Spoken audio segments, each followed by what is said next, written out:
BTS কেন আমাদের জীবনে এত প্রভাব ফেলে জানেন?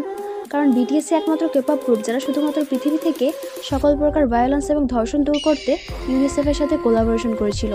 হ্যাঁ, বিটিএস একমাত্র কেপপ গ্রুপ যার লিডার ইউনিসেফের বক্তব্যে বলেছিলেন তিনি ছোট থেকেই স্বপ্ন দেখতেন সুপারহিরো হয়ে মানুষকে ধর্ষণ থেকে রক্ষা এবং ভায়োলেন্স রুখে দেওয়ার।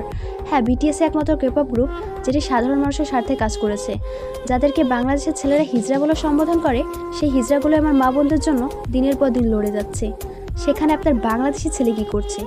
রাস্তার পথচারী শিশু, বৃদ্ধা, হাফেজা থেকে শুরু করে গর্ভবতী মা কাউকেই ধর্ষণ করতে বাকি রাখছে না। আর অন্যদিকে আমাদের বিটিএস লিডার কিম নামজুন পৃথিবী থেকে ধর্ষণ নামক শব্দটাকেই মুছে দেওয়ার জন্য নিজের সর্বোচ্চ চেষ্টা চালিয়ে যাচ্ছেন। সুতরাং এইখানে বিটিএস আর আপনার কুলাঙ্গা ছেলের মতো পার্থক্য। তাই আমি বলবো আপনার সদ্য জন্ম নেওয়া ছেলেকে আর্মির মতো বানান, যেন প্রতিনিয়ত সে স্বপ্ন দেখে সে এই দেশের একজন সুপার হিরো, যে কিনা বাঁচাবে হাজারো মানুষের প্রাণ।